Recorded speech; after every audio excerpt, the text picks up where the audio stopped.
ओम शांति। आज 13 नवंबर 2022 के अव्यक्त महावाक्य हैं जिनकी ओरिजिनल डेट है 10 दिसंबर 1992। आज के अव्यक्त महावाक्यों में बाबा ने हम सब ब्राह्मणों को हमारी जिम्मेवारी का एहसास कराया। आप सब पूर्वज और पूज्य आत्माएं हो।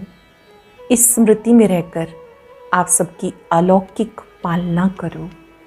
विश्व रचता अपनी श्रेष्ठ रचना को देख रहे हैं। उस श्रेष्ठ रचना में आप ब्राह्मण आत्माएं सर्वश्रेष्ठ आत्माएं हो। आप कल्प वृक्ष के फाउंडेशन हो। आप पूर्वज भी हो और पूज्य भी हो। जो पूर्वज और पूज्य आत्माएं हैं उनका फर्ज है सबकी पालना करना, अलौकिक पालना देकर शक्तिशाली बनाना। जो भी कमज़ोर आत्माएं हैं उनमें बल भरना। आपका पूज्य स्वरूप भी सर्वश्रेष्ठ स्वरूप है। आपकी पूजा भी विधि पूर्वक होती है। कोई भी कमज़ोर आत्माएं या कोई समाचार सुनते हो, आपको अपना कर्तव्य याद करना है कि मुझे इन आत्माओं को बल देना है, शक्ति देनी है। ऐसा नहीं कि समाचार सुना और शांत हो गए। नहीं, अति हलचल के समय में, अशांति के समय में आपको अपना कर्तव्य करना है और वो है अलौकिक पालना से उन आत्माओं को शक्तिशाली बनाना, हिम्मतहीन में बल भरना। बहुत गुह्य बात बाबा समझा रहे हैं कि जो पूर्वज और पूज्य आत्माएं हैं उनको अपनी स्थिति से दूसरों को सहयोग देना है। उन्हें जो सेवा करनी है वो विशेष सेवा है। अलौकिक दृष्टि वृत्ति से जब आप उनको सहयोग देते हैं तो आपकी स्वयं की स्थिति भी शक्तिशाली बन जाती है। अपनी श्रेष्ठ स्थिति के सहयोग से परिस्थिति को पार कराना। जब स्वस्थिति श्रेष्ठ है तो परिस्थिति कुछ भी नहीं। आप किसी भी वातावरण में चाहते हो आपका प्रभाव वातावरण पर पड़े, वातावरण का प्रभाव आपके ऊपर ना पड़े। आपकी हमेशा चढ़ती कला हो, कभी ठहरती कला या उतरती कला नहीं। उसके लिए आपकी दृष्टि सदा ऊंची हो। हर एक के मस्तक में सबको आत्मा देखना, आत्मा से बात करना, ऐसी ऊंची दृष्टि वृत्ति हो तो देहभान समाप्त हो जाता है। सेवा और स्वस्थिति दोनों का बैलेंस रखना। सुनते हैं बाबा के मधुर बोल। अव्यक्त स्थिति में स्थित होकर डायरी पेन लेकर बैठेंगे, मुख्य मुख्य पॉइंट्स को लिखेंगे, अंडरलाइन करेंगे और रिवाइज करके उसका स्वरूप बनेंगे। मुरली का सार है, पूर्वज और पूज्य की स्मृति में रहकर सर्व की अलौकिक पालना करो। पूर्वज और पूज्य की स्मृति में रहकर सर्व की अलौकिक पालना करो। आज विश्व रचता बाप अपनी श्रेष्ठ रचना को देख रहे हैं। सर्व रचना में से श्रेष्ठ रचना आप ब्राह्मण आत्माएं हो, क्योंकि आप ही विश्व की पूर्वज आत्माएं हो। एक तरफ पूर्वज हो, साथ साथ पूज्य भी हो। स्वीकार करेंगे अंतःकरण से, हम पूर्वज भी हैं, पूज्य भी हैं।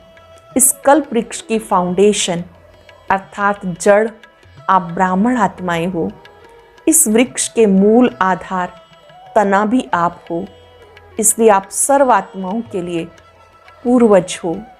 सृष्टि चक्र के अंदर जो विशेष धर्म पिता कहलाए जाते हैं, उन धर्म पिताओं को भी आप पूर्वज आत्माओं द्वारा बाप का संदेश प्राप्त होता है, जिस आधार से समय प्रमाण वो धर्म पिताएं अपने धर्म की आत्माओं के प्रति संदेश देने के निमित्त बनते हैं।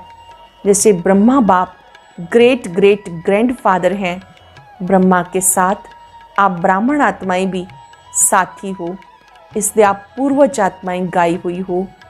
पूर्वज आत्माओं का डायरेक्ट चाहे इनडायरेक्ट सर्वात्माओं से कनेक्शन है। जो पूर्वज आत्माएं हैं उनका डायरेक्ट या इनडायरेक्ट सर्व आत्माओं से कनेक्शन है।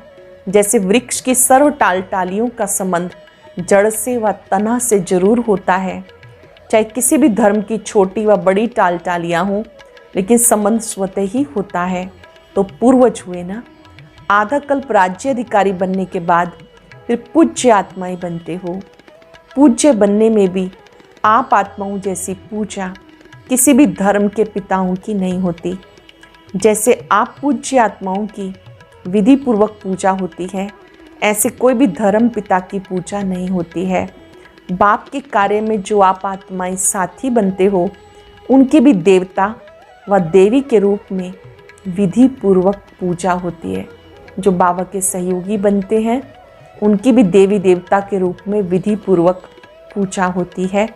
और कोई भी धर्म पिता के साथी, धर्म की पालना करने वाली आत्माओं की विधि पूर्वक पूजा नहीं होती, गायन होता है। स्टैच्यू बनाते हैं, मूर्ति बनाते हैं, लेकिन आप जैसे पूज्य नहीं बनते। आपका गायन भी होता है तो पूजा भी होती है। गायन की विधि भी आप ब्राह्मण आत्माओं की सबसे न्यारी है। जैसे आप देवताओं का गायन बहुत सुंदर रूप से कीर्तन के रूप में होता है, आरती के रूप में होता है, ऐसे अन्य आत्माओं का गायन इस प्रकार से नहीं होता। ऐसा क्यों होता है? क्योंकि आप श्रेष्ठ रचना, पूर्वज और पूज्य हो। आदि आत्माएं आप ब्राह्मण आत्माएं हो, क्योंकि आदि देव ब्रह्मा के सहयोगी श्रेष्ठ कार्य के निमित्त बने हो। अनादि रूप में भी परमात्मा के अति समीप रहने वाले हो। अनादि रूप में भी मूल वतन में आप बाबा के समीप रहने वाले हो। आत्माओं का जो चित्र दिखाते हो, उसमें आप समीप आत्माएं कौन सी दिखाते हो? उसमें आप हो। तो अनादि रूप में अति समीप हो, जिसको डबल विदेशी कहते हैं, नियरेस्ट और डियरेस्ट। ऐसे अपने को समझते हो। पूर्वज का काम क्या होता है? पूर्वज सबकी पालना करते हैं। बड़ों की पालना ही प्रसिद्ध होती है। तो आप सब पूर्वज आत्माएं सर्व आत्माओं की पालना कर रहे हो, या सिर्फ अपने आने वाले स्टूडेंट की पालना करते हो? व संबंध संपर्क वाली आत्माओं की पालना करते हो? सारे विश्व की आत्माओं के पूर्वज हो, व सिर्फ ब्राह्मण आत्माओं के पूर्वज हो? सारे विश्व की आत्माओं के पूर्वज हो, या सिर्फ ब्राह्मण आत्माओं के? जो जड़ व तना होता है वो सारे वृक्ष के लिए होता है, या सिर्फ तना के लिए होता है? सब टालियों के लिए होता है ना। जड़ अथवा तना द्वारा सारे वृक्ष के पत्तों को पानी मिलता है, वह सिर्फ थोड़ी टालियों को पानी मिलता है? सबको मिलता है ना। लास्ट वाले पत्तों को भी मिलता है। इतना बेहद का नशा है, वह बेहद से हद में आ जाते हो। कितनी सेवा करनी है, हर एक पत्ते को पानी देना है, अर्थात सर्व आत्माओं की पालना करने के निमित्त हो। सर्व आत्माओं की पालना करने के निमित्त हो। किसी भी धर्म की आत्माओं को मिलते हो व देखते भी हो, तो हे पूर्वज आत्माएं, ऐसे अनुभव करते हो कि ये सब आत्माएं हमारे ग्रेट ग्रेट ग्रैंडफादर की वंशावली हैं। हम ब्राह्मण आत्माएं भी मास्टर ग्रेट ग्रेट ग्रैंडफादर हैं, अर्थात पूर्वज हैं। ये सब हमारे हैं, या सिर्फ ब्राह्मण आत्माएं हमारी हैं? बाबा पूछ रहे हैं कि फीलिंग आती है ये सब हमारे हैं, या सिर्फ ब्राह्मण आत्माएं हमारी हैं? जब भाई भाई कहते हो तो आप पूर्वज आत्माएं बड़े भाई अर्थात बाप समान हो। इस स्मृति को ही प्रैक्टिकल लाइफ में अनुभव करना है और कराना है। आप सब पूर्वज आत्माओं की पालना का स्वरूप क्या है? आप सब पूर्वज आत्माओं की पालना का स्वरूप क्या है? लौकिक जीवन में भी पालना का अर्थ क्या होता है? पालना करना अर्थात किसी को भी शक्तिशाली बनाना। किसी भी विधि से, साधन से पालना द्वारा शक्तिशाली बनाते, चाहे भोजन द्वारा, चाहे पढ़ाई द्वारा। लेकिन पालना का प्रत्यक्ष स्वरूप आत्मा में शक्ति, शरीर में शक्ति आती है। पालना का अर्थ क्या है?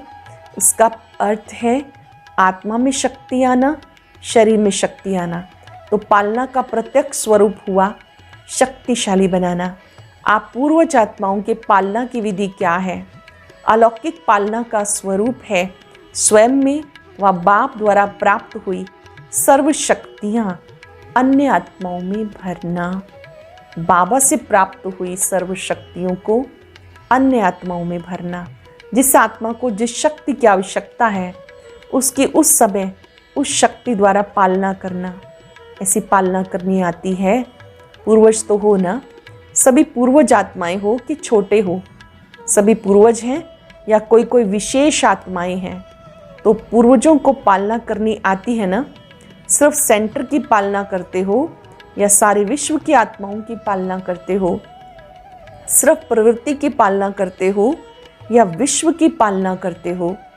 वर्तमान समय आप पूर्वज आत्माओं के पालना की सर्वात्माओं को आवश्यकता है, सारे विश्व की आत्माओं को आवश्यकता है। समाचार तो सब इंटरेस्ट से सुनते हो कि क्या क्या हो रहा है। बाबा उन दिनों की बात कर रहे हैं जब अयोध्या वाली बात चल रही थी।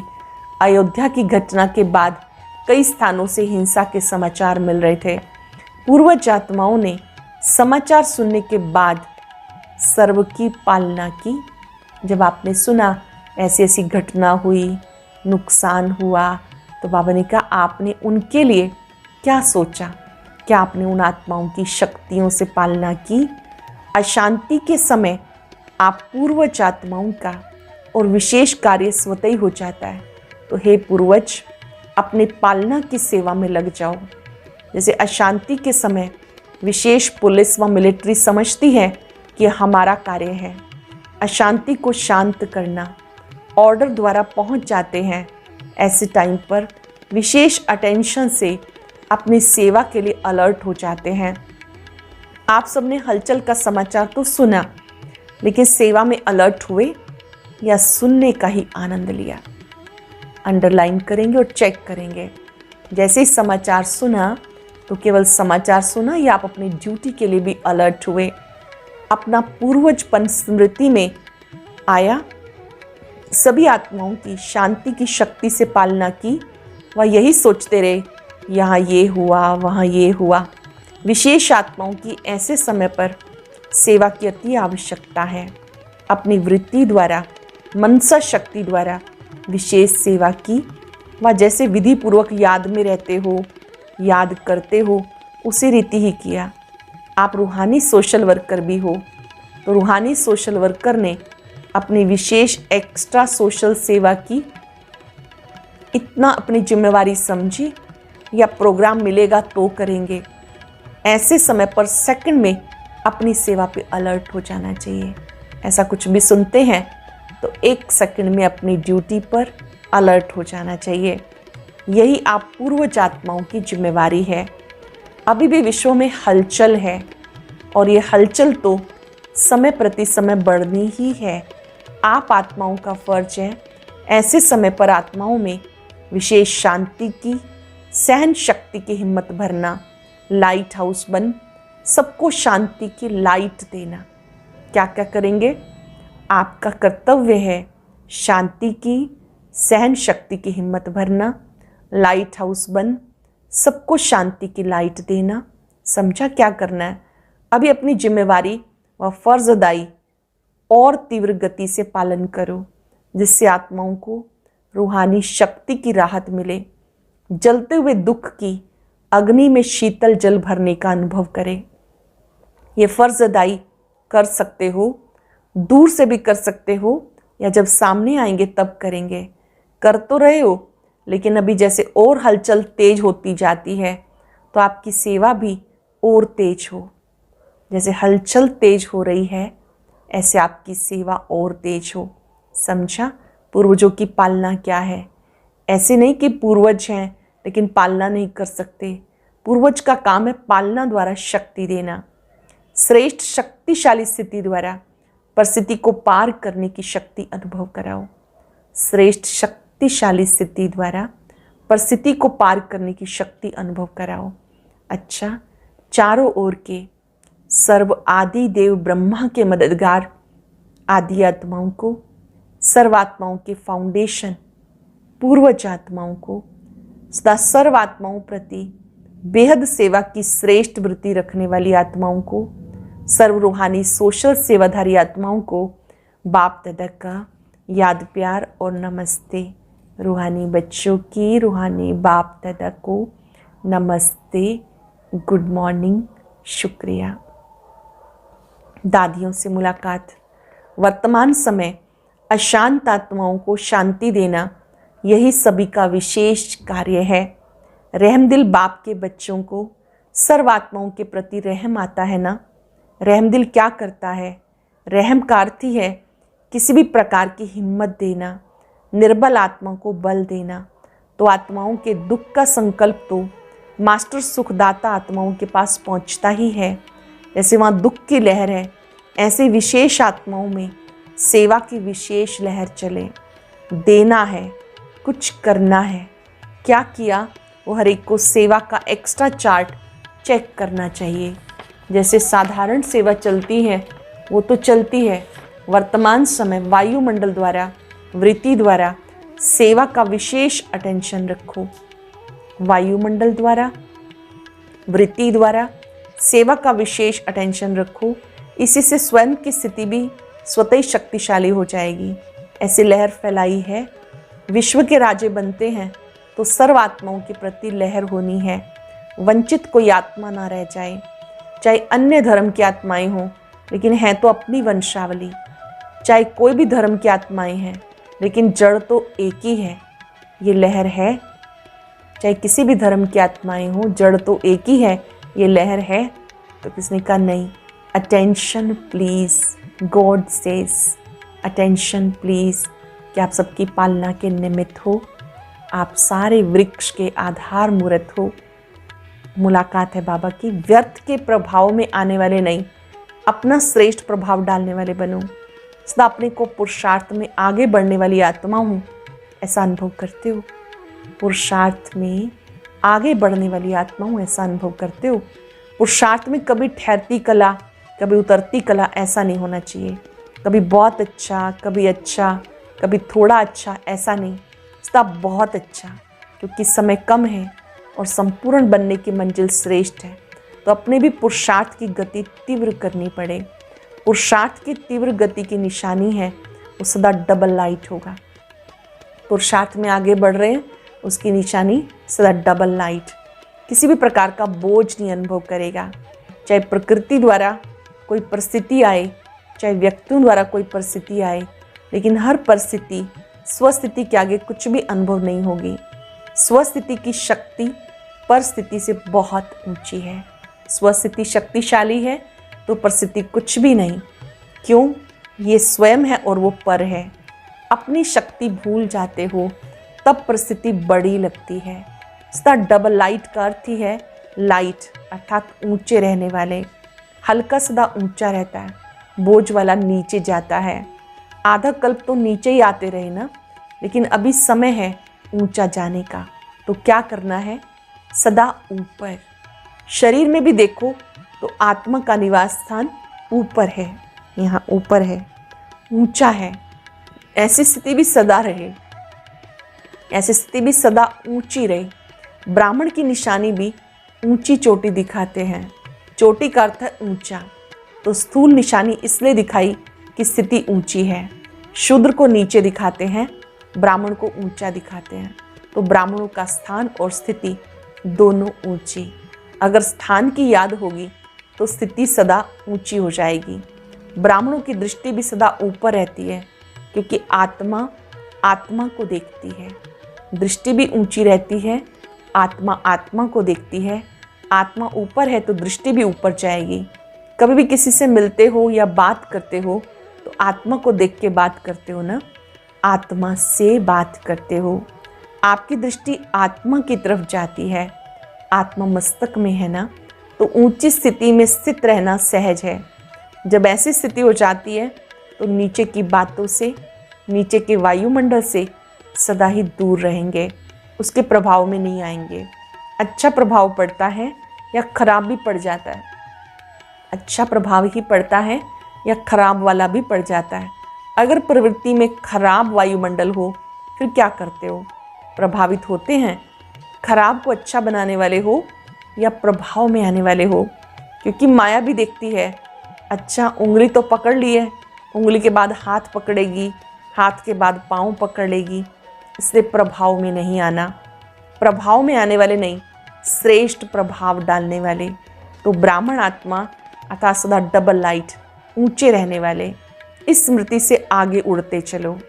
अच्छा, सभी खुश रहते हो ना? दुख की लहर तो नहीं आती, क्योंकि जो दुखदाम छोड़ चले उनके पास दुख की लहर कैसे आ सकती? जो दुखदाम छोड़ चले उनके पास दुख की लहर कैसे आ सकती है? संगम पर दुखधाम सुखधाम दोनों का ज्ञान है, दोनों के नॉलेजफुल शक्तिशाली आत्माएं हैं। गलती से भी दुखधाम में नहीं जा सकते। सदा खुश रहने वालों के पास दुख की लहर कभी नहीं आ सकती। सदा खुश रहने वालों के पास दुख की लहर नहीं आ सकती। अच्छा, सेवा और स्वोन्नति दोनों का बैलेंस रखो।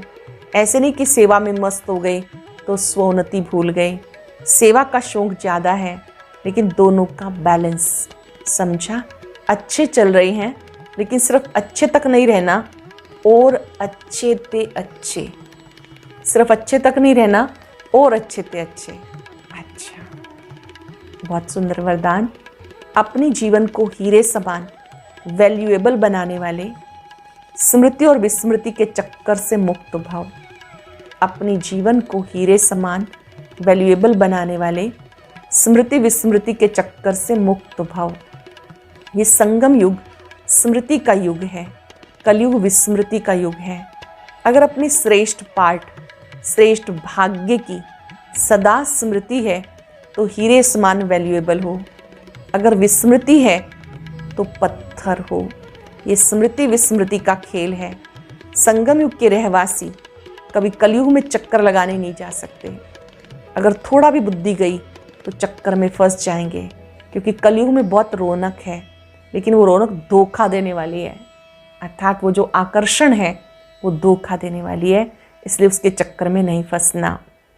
स्लोगन है, अपनी कर्मेंद्रियों को ला और ऑर्डर प्रमाण चलाने वाले ही सच्चे राजयोगी हैं। अपनी कर्मेंद्रियों को ला और ऑर्डर प्रमाण चलाने वाले ही सच्चे राजयोगी हैं। आज हम चलते फिरते याद करेंगे, मैं पूर्वज और पूज्य आत्मा हूँ। अपने आप को कल्प वृक्ष की जड़ों में देखेंगे, बाबा और मम्मा के साथ तप करते हुए।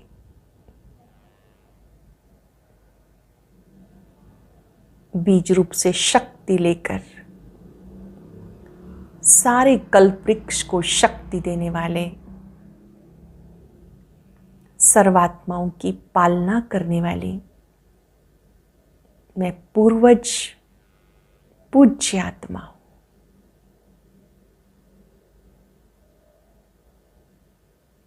बीज रूप बाबा से शक्ति लेकर सभी आत्माओं को दें। सर्वात्माओं को शक्तिशाली बनाना, सबकी पालना करना मेरा कर्तव्य है। सभी अपने हैं। ये अलौकिक परिवार बहुत मीठा परिवार है। बाबा से शक्तियां लेकर सबको शक्तियों की सकाश दें, ताकि हलचल में भी सब अचल रहें, स्टेबल रहें।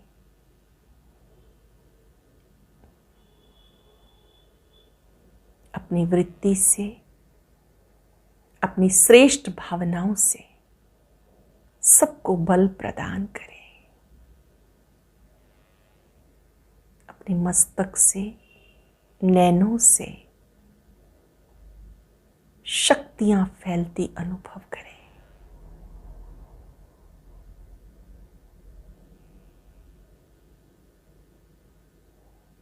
मैं पूर्वज पूज्य आत्मा हूं। शुक्रिया बाबा, शुक्रिया। ओम शांति शांति।